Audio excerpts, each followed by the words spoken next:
Hey everybody, what's up? Fuller here. Welcome back to the channel. Hope you've had a good time.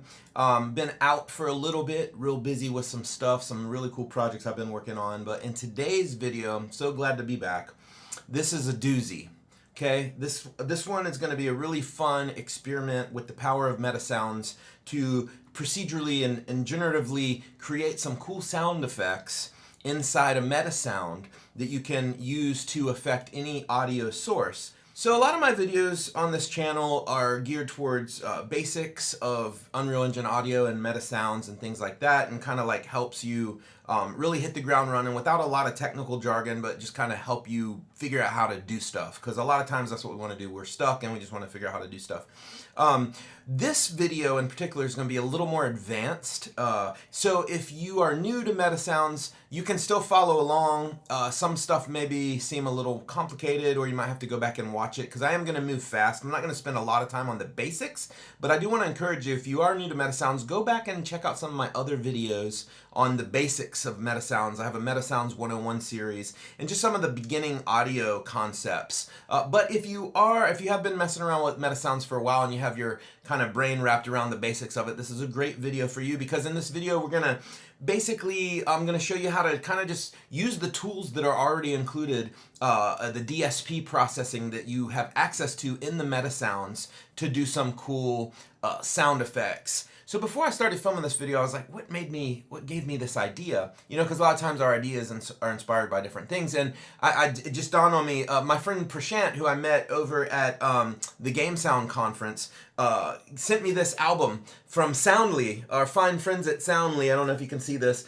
This is a vinyl album of a bunch of door sounds, which is pretty funny. You can see, you can scan the QR code right there if you want to check it out. Soundly is they're a sound library, and they got some really cool sounds. They've bailed me out many times before when I was in a hurry to get some cool sounds. This is not a promotion. They're not paying me or anything, but I do think that personality is key. And how cool is it that they made an album full of door sounds?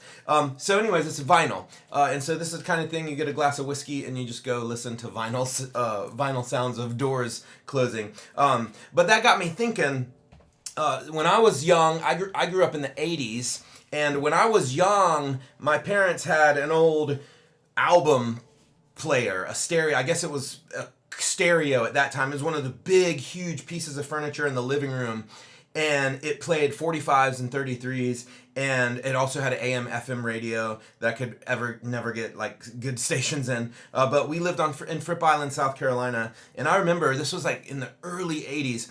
I would buy albums, vinyl albums, because that's all you had back then, and I would sit in front of that album player, the album player. I would sit in front of the phonograph, we called it, or the record player, if you will, and I would listen to music all day long. And I would buy my music on 45s and 33s. And matter of fact, I have two albums here. This one, here's a funny one.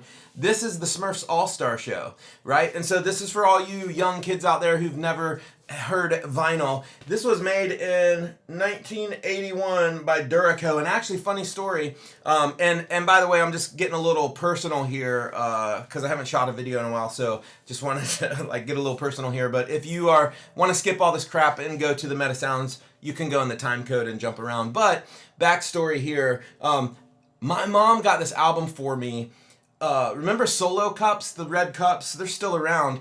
They used to do these promotions where if you bought a certain amount of them, you could turn in the UPC codes for free stuff. And my mom did that for me when I was just a kid. I was like 8 years old and got this Smurfs All-Star album in the mail. And I listened to the crap out of this album. And you can see here in the liner notes, I don't know if you can see here, but there's a ton of scratches on this. And that's one of the things that makes vinyl so unique, is if you play it too much, it'll develop scratches. And I'm not talking about the good scratches from, 90s or 80s rap. I'm talking about the bad scratches. But yeah, you know what's funny is I haven't heard this album in a long time, but I'm looking at these lyrics and I remember every single one of these songs. So there's something about vinyl that kind of like etches a memory, especially for those of us that grew up with vinyl. And here's a classic. This is the Flash Gordon official soundtrack on vinyl. done by none other than the rock group Queen. All right, I remember as a kid wearing this out. This is one of the best movie soundtracks by a rock band of all time. Songs written by Brian May and Freddie Mercury. May he rest in peace. And there it is right there. Look at all the scratches on this. This is a ton of scratches. The Flash, savior of the universe. But anyways, enough about me and my 80s childhood. Let's get into some MetaSounds. So in this video, here's what I'm going to show you how to build. This is our phonograph player. I'm going to hit play here. I'm going to scoot up to it. You hear my piano piece? I wrote this piano piece specifically for this video. It's kind of like a creepy old school. And then let me pull up a widget that I built. And we've got all sorts of cool things. This is all in one MetaSound. We can change the filter type. There's a high pass filter. Band pass kind of gives it different characters. Low pass sounds like you're in another room here. This is kind of cool. And then we've got the source level here. This turns down the piano. Then over here, I've built, growing up with a vinyl record player, I'm very familiar with the idiosyncrasies. We've got warble speed, which changes the speed and depth of the warble on the music. Check this out.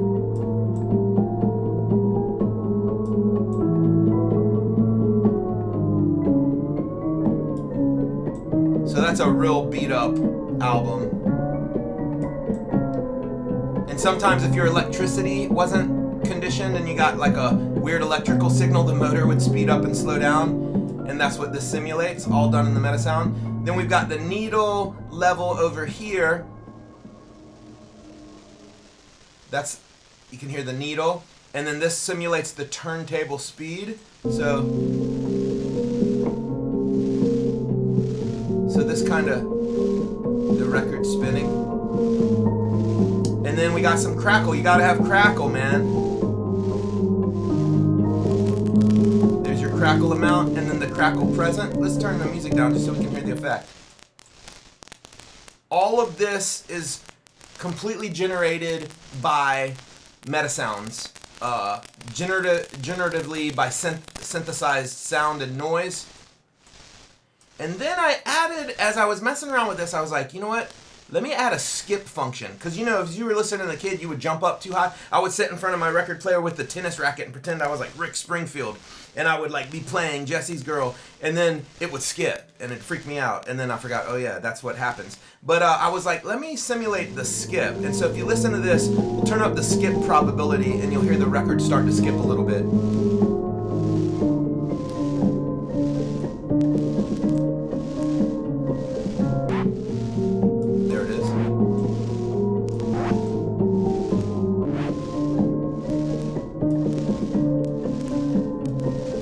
About this is when it skips, it actually changes where the music is if you listen close.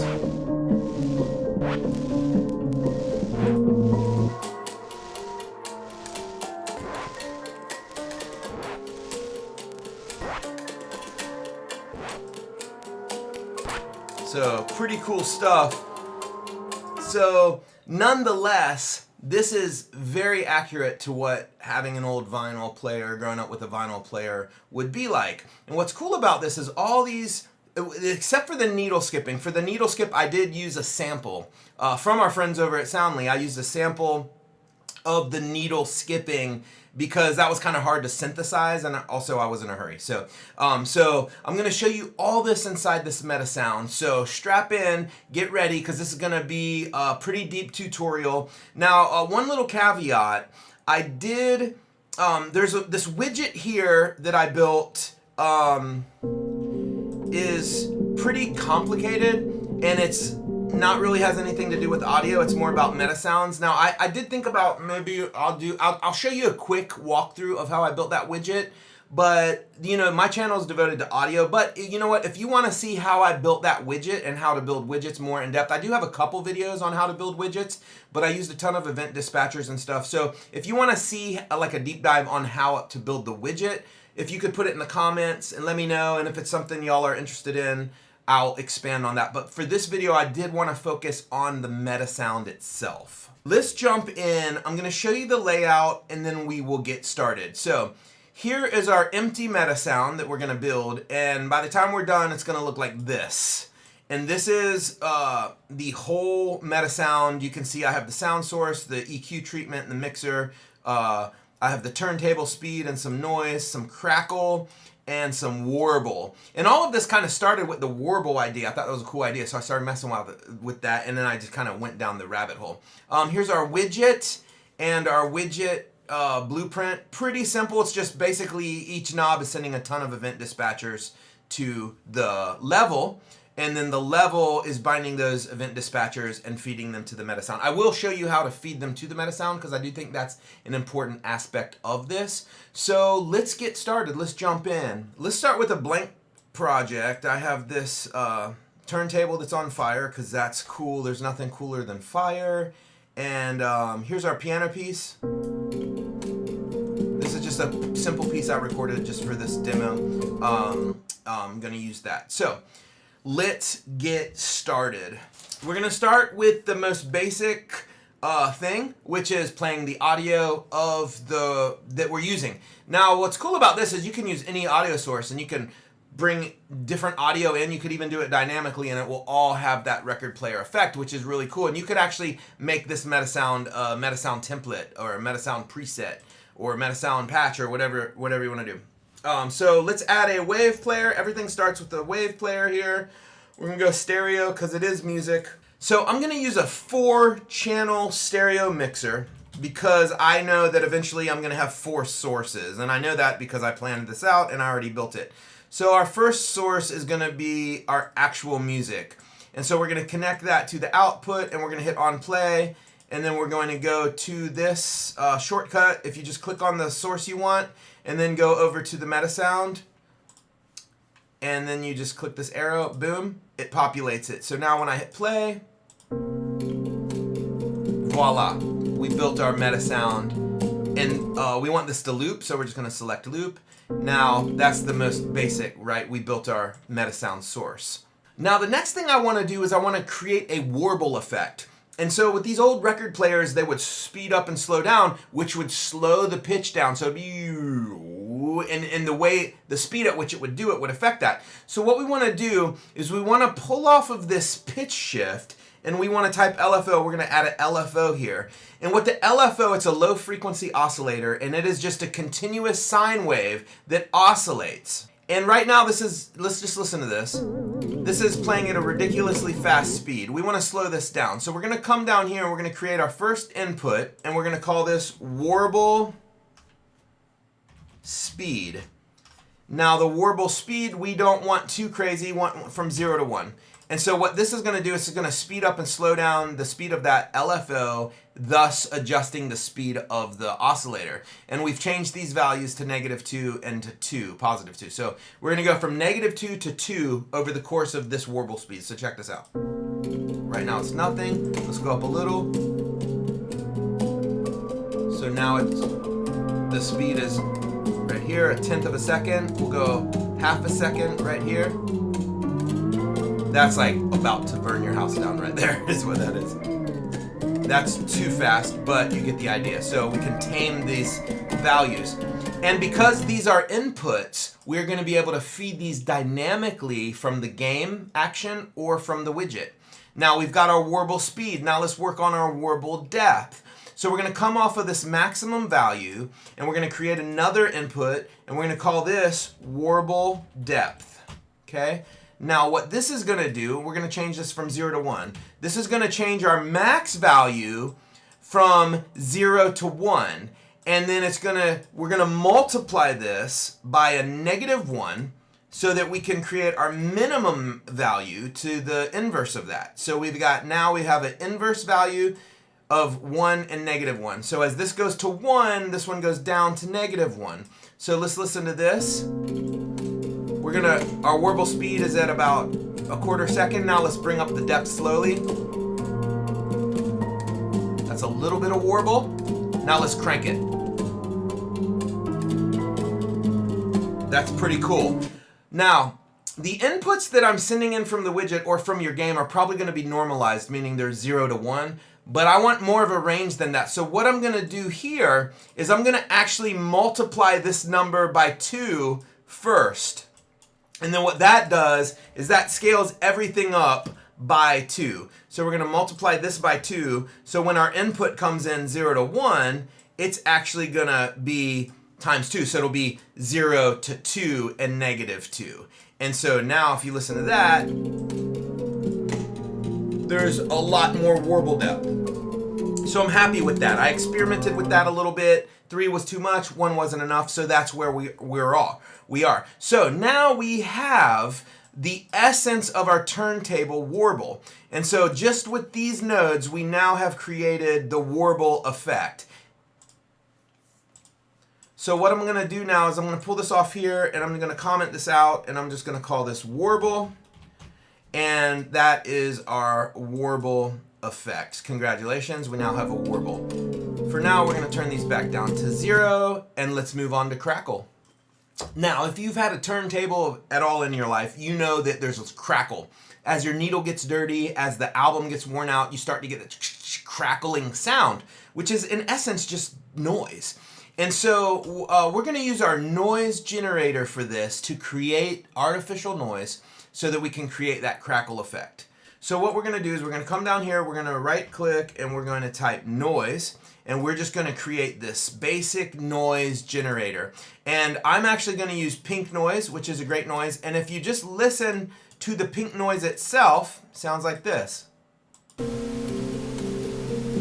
And if I put it in both speakers, it sounds like this. That's full spectrum pink noise. Now we don't need full spectrum pink noise because that's too much. So what we want to do is we want to bit crush this sucker, because if we bit crush this sucker, it's going to add a little bit more realism to it. So what we're going to do, we're going to disconnect this. We're going to come off here. We're going to type bit crush, and all these DSP effects are native to Unreal Engine. We're going to go to a 24K sample rate, which is pretty high quality. And then we're going to do two things. One, we're going to first talk about the crackle amount, okay? And so let me just show you something. Let me pull off this bit depth. Let's create an input for this bit depth, and let's call this crackle amount. All right, crackle amount. And then let's come out of here. And let's come here. Oh, you know what I want to do also for my source? This is my source here. I want to create a source input gain, and let's call this source, so that I can play it and I can kill the music. And we're going to feed that later from a blueprint. So here's our noise. Now what happens if I bring this down the bit depth? Oh, that's friggin' beautiful right there. That sounds straight up like a turntable needle crackling. And if you come down here to 1.5, it almost disappears because it's too crushed. But right around 2 is magic. 2.5 is not even worth listening to, but whatever. And then 3 beyond that is just way too much. So what I have discovered for crackle amount, I like 0 to 2.1. So we're going to clamp this range from 0 to 2.1. And what that's going to do is that's going to give us no crackle, full crackle, maximum crackle that I think feels good, and then a little bit of crackle, and then almost no crackle. You could actually probably move this to 0.9, because that's almost nothing. And 2.1 is a lot. You know what? Let's just bump it up to 2.4. 2.3. I'm feeling lucky. 2.32. That's a lot of crackle, but I've literally listened to albums like that. If I played my Smurf album right now, it'd probably sound like that. That's a good range. Okay, so now we got our crackle amount. But here's the thing. When I send this in, it's going to feed normalized again 0 to 1. So I know this is going to be 0 to 1, but I don't want 0 to 1. I want the 0 to 2.1. So what I want to do is I'm going to come out here, I'm going to multiply this again by 2.1. So now 0 will be my lowest and 2.1 will be my. So now I can keep this at 0 to, if I keep this value at 0 to 1, because that's what I'm going to be feeding from the blueprint. And then now I have perfect. And actually, no, we decided 2.3 was good. 2.3. Okay. So now it's going to be, that's max crack. So there's our crackle amount. Okay. And so now if we see what we've got so far, let's listen to the source. Turn that back up. Put a little warble and some crackle.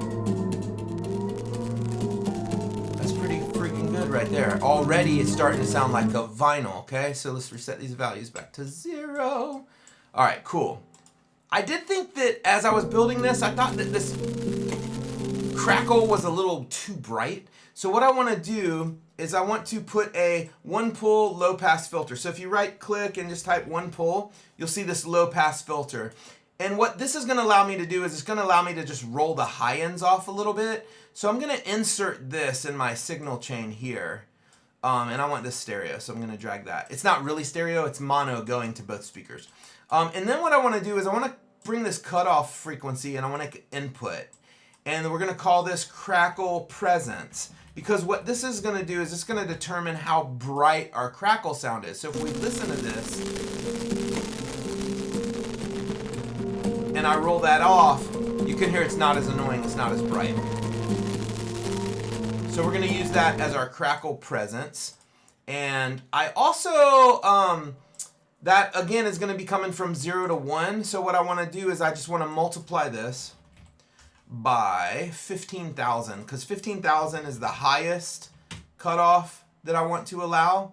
So now when I'm at 1, so I want to change this from 0 to 1, and then this to 15,000. So now when I listen to this, you've got this cutoff, right? And so the presence as I go up makes it brighter. So I can bring that down. I could make that. So it makes it a little more muffled, it just gives you one more custom thing to have, which is fantastic. Okay, so we're good here. Let's call this crackle. We've got our warble, we've got our crackle. Okay. Now the other thing I want to do, I want to control the level of the crackle. So over on our mixer, I'm just going to drag off gain, and I'm going to type an input, and then this is going to be called crackle amount. And so what this will do is, if we got it rocking here, this will just adjust the volume of that.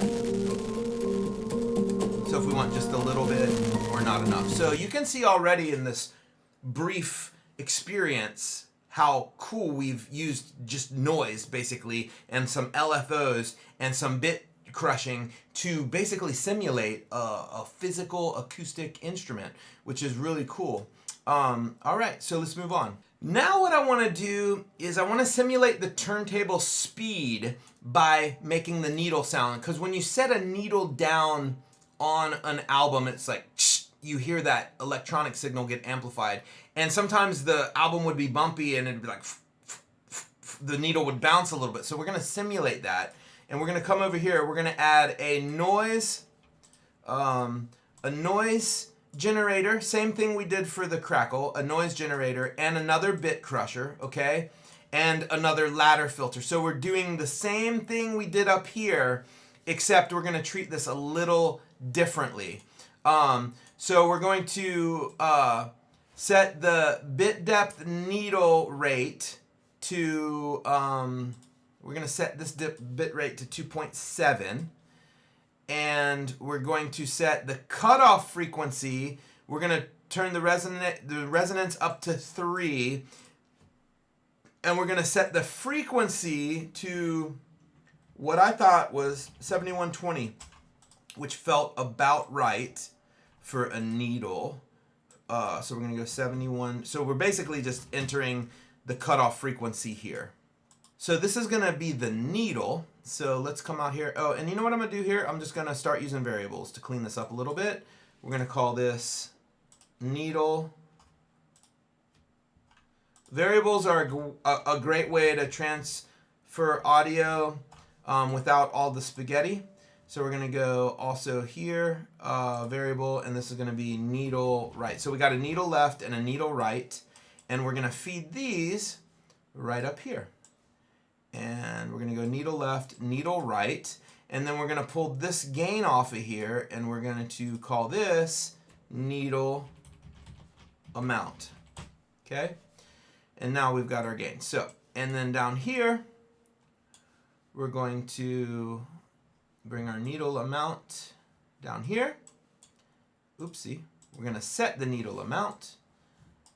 And we're going to create an input for that. And so we're going to call that needle amount. Oops. Needle amount. All right. So let's see what that sounds like. So let's turn our source down. Let's turn our crackle. Oh, our gain. We didn't label that. Let's crackle gain. Crackle amount. We need to call our crackle. We need to label our crackle input. Crackle amount. Whoa, what the heck? Crackle amount. Oh, crackle level. Okay, so let's name this crackle level. Okay. Now I've got none of that. This is the needle. So there's the needle level, which sounds similar to crackle. It's not as distorted. But what we want to do is we want to use this needle sound to simulate the speed of the turntable. Every time that needle comes around, that one spot on the turntable. So the way we want to do this is we want to use an LFO again. Okay, so just we can right click here and type LFO like this, and we want to multiply. So we want the volume of this to swell in and out, like, because right now it's just continuous. So we're going to put an LFO on that gain. So we're going to multiply this LFO. We're going to multiply this times the input amount of the gain, which will give us the needle volume. So now you'll hear this. There you go. You hear the LFO. It's turning it up and down 5 times a second, but that's too fast. So what we want to do is we want to change that to 2 times a second. And we also want to go here. So if we did 2, it'd sound like this. So that's about the max speed we want. So what we want to do is we come up here. We're going to come off here and make an input, and we're going to call this turntable speed. So now 0 to 2. That's continuous. That's a slow moving album. And then it speeds up. There you go.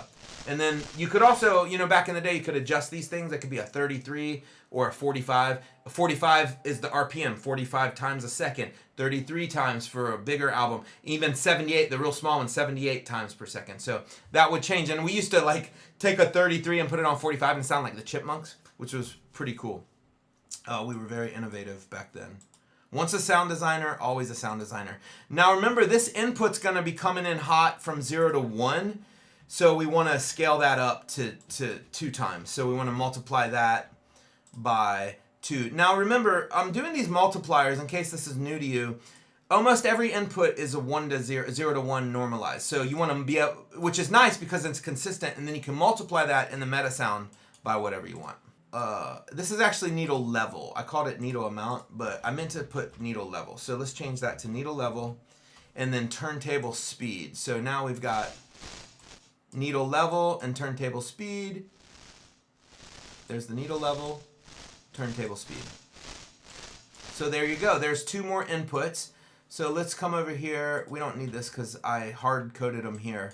Let's come over here and let's just make this, boom, needle and turntable. Beautiful. So now we got the needle, we got the turntable, we got the warble, we've got the crackle. Now, this is pretty cool, and we've got a good phonograph simulator, but let's take it one step further, because that's what we do as sound designers. We push boundaries, we push one step further, and I was thinking about the physics of this thing, and I thought, you know what's cool? Let's take advantage of the biquad filter, because then we can change EQ curves. We could do a low pass, which sounds like you're in another room. We could do a high pass, which sounds like it's not plugged up to an amplifier. We could do a band pass, which sounds like it's coming through a cheap speaker. And so we're gonna do that right now. So what we're gonna do is we're gonna hijack the source here, and we're gonna drag off this, and we're gonna type biquad filter. And we gotta do this, unfortunately, for each channel, left and right, because we're using stereo. And I'm gonna just pull this up here for now, because it's kind of getting a little, these are huge too. It'd be nice, actually, if you could collapse these, but you can't. So, and then we're gonna come out here and again we're gonna use variables, and we're just gonna call this source left, and then we're gonna come off here and we're gonna call this one source right. And then before we forget, let us hook these up, source left, source right. And again, this is just kind of cleans up our graph a little bit. Let's align those, and then we'll go boom, boom. Okay, so now we got a source. Let's play that, and let's turn that up. Let's turn this needle down. Let's turn the crackle down. Let's turn the needle down. All right, so now we just got the source. Now there's no filter on this because we don't have a frequency. So what we're going to do is we're going to set this frequency at 800.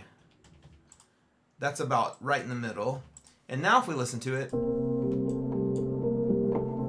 we've got a low pass. And if we select these, we can select these. You got to play it again because they're not an input. We got a high pass. We got a band pass. All sorts of, we got the Butterworth, low pass, all that stuff. But we're gonna just use these three. We're gonna use low pass, high pass, and band pass. Now, we wanna make this an input as well. So we're gonna come off here, we're gonna create an input, and we're gonna call this EQ type. And we're gonna come out here, and boom, EQ type. Now, if you see here, we can select these as inputs, because we got an enum, band pass, high pass, low pass. So again, super cool, easy to use functions built right inside the MetaSounds and the MetaSound graph built in DSP. So now what we want to do is we want to, here's one little nuance, and we'll talk about this, but I'm going to show you how to feed this from the blueprint in a minute. It's a little tricky because it is an enum, and I couldn't figure out how to feed an enum value like that from a blueprint because it's a MetaSound enum, and I couldn't figure out how to access it to it. I think you have to do some stuff in code, but what you can do is an enum is basically just an array of integers. So low pass is 0, high pass is 1, band pass is another. So you can literally, this is just an integer input you can feed. So if you feed it a 0, it's low pass. If you feed it a 1, it's high pass. If you feed it a 2, it's band pass. And we're going to show you how to do that in a minute. So now we've got our filter, and you would think for a normal human being that would be plenty, but I started thinking, I started messing around, and I started reminiscing about the old times, and I was like, this is not a turntable unless it has a skip function. And I was like, how could I build a skip function inside this? And I was like, okay, here's what I'm gonna do. I'm gonna create a random probability that allows it to skip randomly. But how am I going to create the skip? So I was like, I'm going to use a sample for the record needle. You could build the record needle, but it'd be time consuming. So I grabbed a sample from Soundly of a needle skipping, and I used that. But then I was like, if I really want the effect here, every time it skips, it needs to go to a different place of the music. Because that's what happens. That vinyl would jump to another groove in the vinyl, which would be a completely different section of the music. And so I was like, how can we create that? And let me walk you through how I did this. And so it was kind of complicated. So the first thing I want to do is I want to set up the skip feature. So the way I did this is I created a trigger repeat, and then I used a random time, and then I used a trigger filter. And so if you see here, so what we're going to do is I had two issues, because when I first start the music, I want it to start in the same spot, which is 0. But when it skips, I want it to go to a different timestamp. So the first thing we need to do is we need to go to our wave, and we need to pull off the start time, and we need to create a variable. And we're just going to call that start time. This start time is going to default to 0. Okay, that's our default. So when I hit play, it defaults to 0. And then the other thing I need to do, I need to trigger this play wave from 2 different triggers. So what I want to do is I want to pull off here, and I want to go any 2. And so now what I have is when I hit play, it triggers the wave player. But now what I want to do is, while it's playing, I'm going to trigger another repeat trigger, okay? I'm going to trigger a repeat trigger. And so we're going to come off here and we're going to trigger repeat. And what this is going to do, and I'm just going to set this to I set it to 1.72 seconds because I wanted it to be like something that was kind of hard to count as a human. So I was like, oh, that seems like it'd be hard to count. So this is going to trigger repeat. And that's going to repeat every 1.72 seconds. Then I want to come off here and I want to add a filter module, because what this is going to do is going to allow me to create probability. When this is at 1, we get heads every time. When it's at 0, we get tails every time. And when it's at 0.5, we get a coin toss, basically. And I want to be able to adjust this. So we're going to create this as a input. And we're going to call this skip probability. And I'm going to come off here and I'm going to add another wave player. And let's just go mono. And let's add the skip to it. There it is. Let's go. That one's cool. See it right here? Okay. Cool. Then I'm going to come off here and I'm going to call this, I'm going to turn this to a variable, and I'm just going to call this skip M for mono. Then I'm going to come down to my mixer and I'm going to bring that into here. I want it to be in both channels, so I'm going to drag that to left and right. So now, every time this repeats, you're going to hear this sample.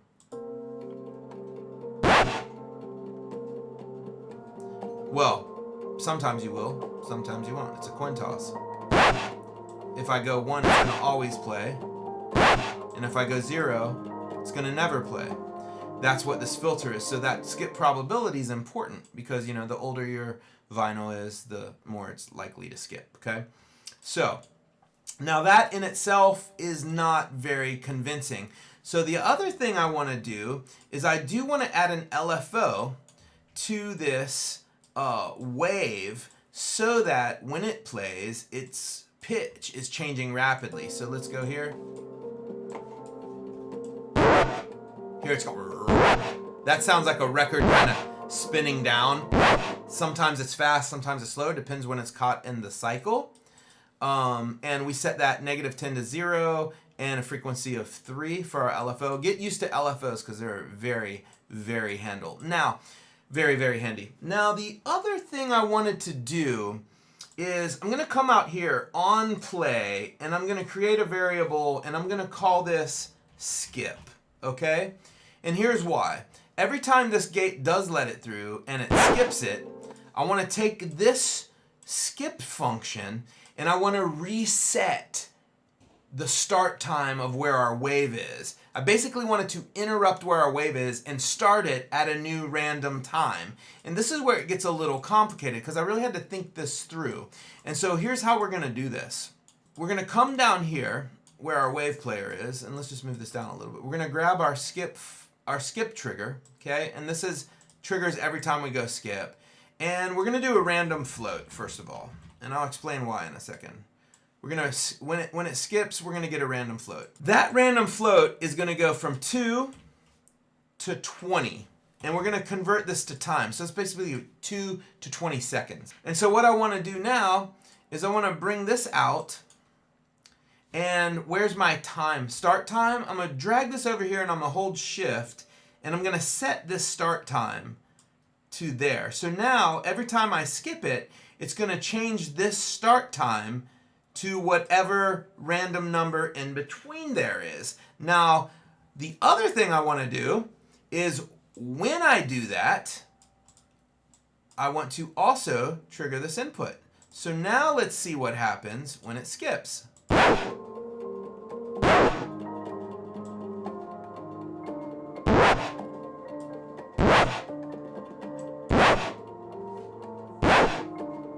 So you actually now hear, let me turn that skip down a little, it's kind of loud.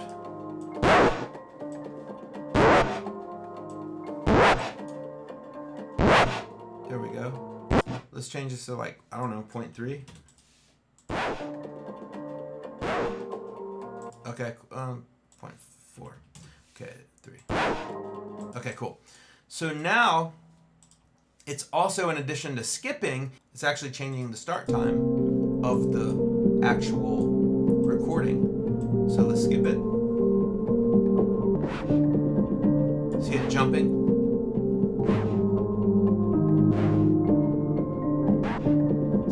pretty cool. So now what you're doing, when you start it the first time, it starts at 0 because we defaulted that to 0.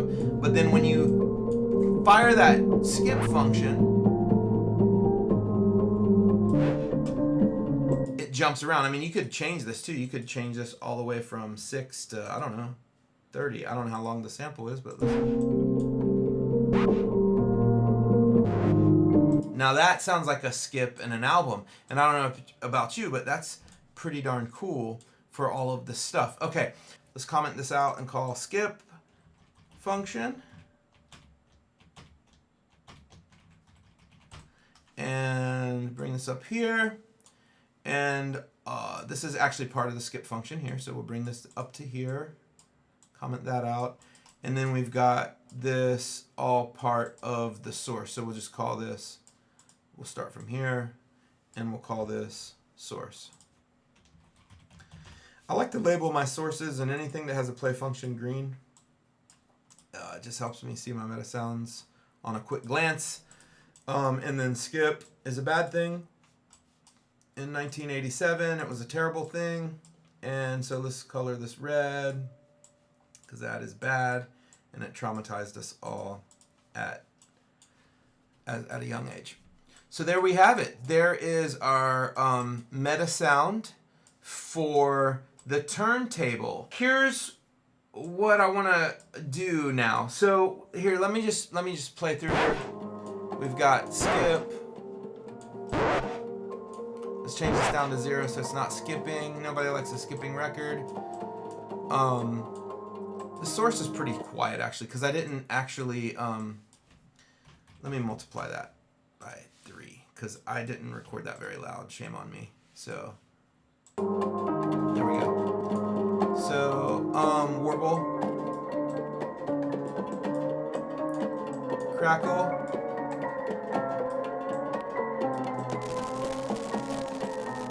Present. We got our needle level. Turn the speed up. Let's turn the Crackle presence down. There you go. Let's go back to our source here. And let's change the play around the EQ, band pass, high pass, low pass. Now, that is how you build the turntable, vintage lo-fi. And this isn't just a turntable. You can use these techniques to make any sort of lo-fi. And this is like, you basically just built your own plugin basically to make lo-fi sound effects. Now, let's talk about the widget here for a second. The widget is a whole nother venture, but basically, you know, there's lots of tutorials out there on how to build widgets, but you build this design and you add all these knobs. And then when those knobs change values, you create event dispatchers. Now, I do have a video on how to set up a basic widget, how to use event dispatchers, and how to bind them in your level. That's a whole nother world. And I can do a tutorial on this. If you want a tutorial on this, just please comment in the section. And by the way, if I haven't said this yet, I don't think I have.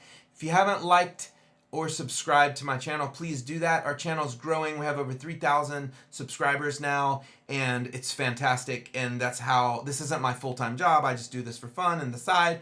I love to teach. And so subscribe to the channel.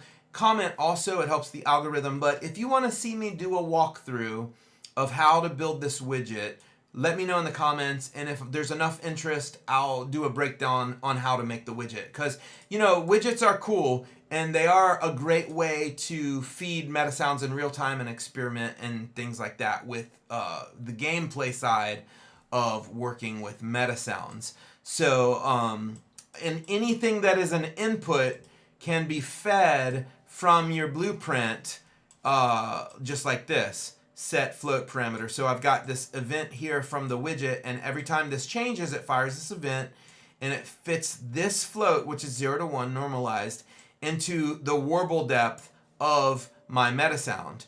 Okay, because I got a reference to my MetaSound here. So hit me up and let me know if you want me to show you how to build a widget from the ground up, and it's pretty cool, and I'll be glad to do it, but I don't want to do it if it's not valuable to the channel. So anyways, Whew, that was a lot. Hope you enjoyed going down memory lane with me a little bit, and all about vinyl. And if you've never listened to vinyl, do yourself a favor. Go grab a cheap vinyl player and an album, and just grab a drink and just listen to some cool music and experience that thing that only vinyl can give you. Anyways, I hope that this tutorial was helpful. Thanks for checking it out, and make sure you like and subscribe, and we'll see you in the next video.